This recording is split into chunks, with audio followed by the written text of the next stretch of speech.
Next మిగతా వార్తల్లో ప్రభుత్వానికి పార్టీకి మధ్య సమన్వయం పైన కాంగ్రెస్ అధిష్టానం దృష్టి, పథకాలను విస్తృతంగా ప్రజల్లోకి తీసుకెళ్లాలని నిర్దేశం, పలువురు ఇన్ఛార్జ్ మంత్రులు తీరు మార్చుకోవాలి అని స్పష్టీకరణ. నిన్న కూడా మనం వీడియో చేయడం జరిగింది. ఆయన పార్టీ హైకమాండ్ నాయకుడు కేసీ వేణుగోపాల్ గట్టిగానే క్లాస్ బీకిండట. ఇంతగా విమర్శలు వస్తుంటే మంత్రులంతా ఏం చేస్తున్నారు, మీ ప్రభుత్వాన్ని మీరు కాపాడుకోవాల్సిన బాధ్యత మీకు లేదా? ఒక ఆయన తిడుతుంటే ఇంకొక ఆయన సంకలు ఎందుకు గుద్దుకుంటున్నాడు, ఇంకొక ఆయన ఎందుకు సంతోషపడుతున్నాడు, ఈయన తిడితే అవతలాయన ఎందుకు సంతోషపడుతున్నాడు?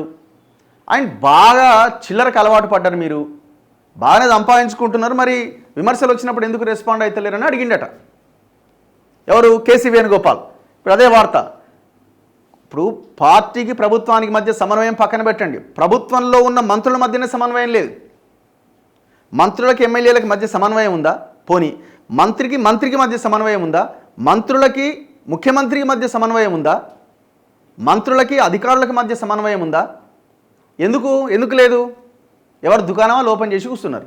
సింపుల్గా చెప్పాలంటే నేను ఇప్పటికైనా ఏం చెప్తున్నామంటే మార్చుకోండి తీరు అని చెప్తున్నాం. 1 year అయింది, ఇంకా 4 ఏళ్ళు ఉన్నది. ఇప్పటికైనా తీరు మార్చుకోండి, సమయం ఉన్నది. తీరు మార్చుకొని ఈ సంవత్సరం చాలా క్రూషియల్ పీరియడ్ కాంగ్రెస్ ప్రభుత్వానికి. ఈ సంవత్సరం చాలా క్రూషియల్ పీరియడ్. ఈ సంవత్సరంలో కూడా మొదటి సంవత్సరం లాగానే మేము వ్యవహరిస్తున్నాం అనుకుంటే కథమే మీ పని. మూడో ఏడుకే కథమైపోతారు. తెలంగాణలో పార్టీ ప్రభుత్వ పనితీరును కాంగ్రెస్ అగ్రనాయకత్వం సునిశ్చితంగా పరిశీలిస్తోంది. మంత్రుల వ్యవహార శైలి, ప్రభుత్వానికి పార్టీకి మధ్య సమన్వయం, క్యాడర్కు ప్రాధాన్యం, ఇలా అనేక అంశాల్లో మార్పు రావాలని ప్రభుత్వం చేపట్టిన సంక్షేమ పథకాలను విస్తృతంగా ప్రజల్లోకి తీసుకెళ్లడంలో తగిన శ్రద్ధ చూపట్లేదని కాంగ్రెస్ నాయకత్వం అభిప్రాయపడ్డట్టు సమాచారం. జిల్లా ఇన్ఛార్జ్ మంత్రులు చురుగ్గా వ్యవహరించాలని, కొందరు మంత్రుల వ్యవహార శైలిలో మార్పులు రావాలని స్పష్టంగా చెప్పినట్టు తెలిసింది. ఇటీవల పార్టీ ప్రధాన కార్యదర్శి కేసీ వేణుగోపాల్తో ముఖ్యమంత్రి రేవంత్ రెడ్డి, ఉప ముఖ్యమంత్రి మల్లు భట్టి విక్రమార్క, మంత్రులు మొత్తం ముఖ్యమంత్రితో సహా 12 మంది మంత్రులంతా పాల్గొన్నారు. దీంట్లో పిసిసి అధ్యక్షుడు మహేష్ కుమార్ గౌడ్ పాల్గొన్నాడు. దీపాదాస్ మున్షి కాంగ్రెస్ వ్యవహారాల ఇన్ఛార్జ్, ఆమె కూడా ఈ సమావేశంలో ఉన్నది. ఈ సమావేశానికి 2 మంత్రులు మినహాయిస్తే మిగిలిన అందరూ హాజరయ్యారు. పలు అంశాలపైన అధిష్టానం మంత్రులతో చర్చించింది. మంత్రులు, ఎమ్మెల్యేలు పార్టీ క్యాడర్తో మరింత సన్నిహితంగా మెలగాలి. క్యాడర్లో ఎటువంటి పరిస్థితుల్లో అసంతృప్తి రాకుండా చూసుకోవాలి. ఈ విషయంలో నిర్లక్ష్యం చేయొద్దు. ప్రభుత్వం పార్టీ మధ్య సమన్వయం పెరగడానికి మంత్రులు చొరవ చూపాలి. ప్రభుత్వం చేపడుతున్న కార్యక్రమాలను ప్రజల్లోకి ఎక్కువగా తీసుకెళ్లాల్సిన అవసరాన్ని కేసీ వేణుగోపాల్, దీపాదాస్ మున్షి ప్రస్తావించగా మంత్రులు ఏకీభవించినట. ఫస్ట్ ఈమె మార్చురి, ఈ దీపాదాస్ మున్షిని. ఈమె కూడా చక్కగా లేదు.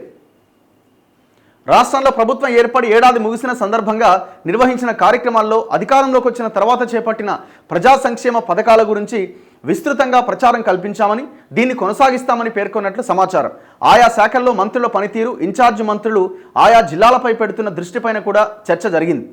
కొందరు మంత్రుల తీరు సరిగ్గా లేదని, మార్చుకోవాలని జిల్లా ఇన్ఛార్జ్ మంత్రులు 3-4 మాత్రమే అప్పగించిన జిల్లాల్లో ఎక్కువగా దృష్టి కేంద్రీకరిస్తున్నారని, మిగిలిన వారు చుట్టపు చూపుగా వెళ్తున్నారని, ఈ విషయంలో ఖచ్చితమైన మార్పు అవసరమని అభిప్రాయపడినట్టు సమాచారం. ఇక్కడ ఏమైపోయిందంటే మళ్ళీ ఒక దగ్గర మాత్రం అందరు సైలెంట్గా ఉంటారు. ఎక్కడ ఒక మంత్రి ఏదన్నా భూమి కబ్జా పెట్టిండో, లేకపోతే ఒక మంత్రి మనుషులు ఎక్కడైనా భూమి కబ్జా పెట్టిరో, లేకపోతే ఒక మంత్రి ఎక్కడైనా ఇల్లీగల్ యాక్టివిటీ చేస్తున్నాడు అనుకోండి, ఆ మంత్రి అందరినీ మేనేజ్ చేసి ప్రశాంతంగా పని కానిచ్చుకుంటాడు. ఇక్కడ ఏమైపోయింది, ఎవరి పని వాళ్ళు చేసుకోండి బస్. ఇగో నేను నీ దాంట్లోకి రాను, నువ్వు నా దాంట్లోకి రాను బస్, అంతే. ఇగో రేవంత్ రెడ్డి గారు, నేను గెలకను, నా పని నేను చేసుకుంటా, నువ్వు నా దాంట్లోకి రాక నేను నీ దాంట్లోకి రాను. ఇప్పుడు అక్కడ పొంగులేటి శ్రీనివాసరెడ్డి వెలిమెల ఆయన కొండకల్ తాండాలో 25 ఎకరాల గవర్నమెంట్ భూమి, అది మిగులు భూమి, గవర్నమెంట్కి చెందాల్సిన భూమిలో గోడ కడుతున్నాడు ఆయన మనుషులు. విక్రమ్ రెడ్డి ఆయన ఏదో బంధుత్వం ఏదో ఉన్నట్టున్నది. అదే విక్రమ్ రెడ్డి వాళ్ళ నాయన సీలింగ్లో ప్రభుత్వానికి ఇచ్చేసిన భూమిని మళ్ళా కబ్జాలు పెట్టి మళ్ళీ అది పొంగులేటికి అమ్మిండు. అందుకే ఆయన ఆయన కొడుకు పేరు మీద, బిడ్డ పేరు మీద, తమ్ముని కొడుకు పేరు మీద 12 ఎకరాల భూమి ఉందాడ.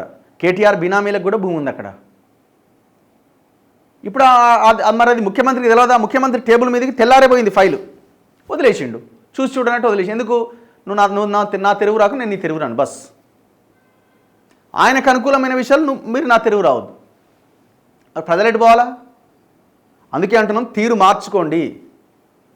50,000కు ₹1,00,000 కూడా దిగజారిపోయారు మంత్రులు కొంతమంది, అందరిని అంటలేం మేము. మెజారిటీ మంత్రులు 1,00,000, 2,00,000, 3,00,000, 4,00,000, 5,00,000 కూడా వదులుతలేరు.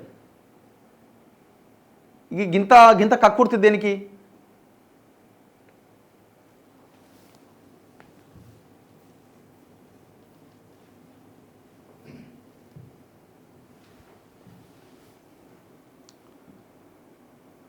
నెక్స్ట్ మిగతా వార్తల్లో మళ్ళీ కార్యకర్తలను బట్టి అసలు మీ కార్యకర్తలను మీరు పట్టించుకుంటారా?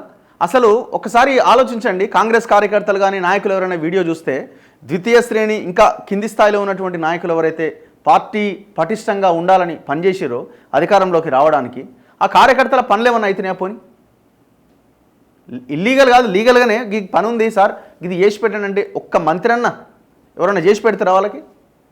ఇంకా పోయిన గవర్నమెంట్లో ఉన్న వాళ్ళకే పనులు అవుతున్నాయని అంటున్నారు కాంగ్రెస్ వాళ్ళు. ఈ ఎమ్మెల్యేలు మంత్రులు కూడా ఎవడైతే తప్పులు చేసినా వాడినే తెచ్చి పక్కన పెట్టుకుంటున్నారు. మారితే ఏమన్నా 4 ఏళ్ళు ఉంటారు, లేకపోతే కథం.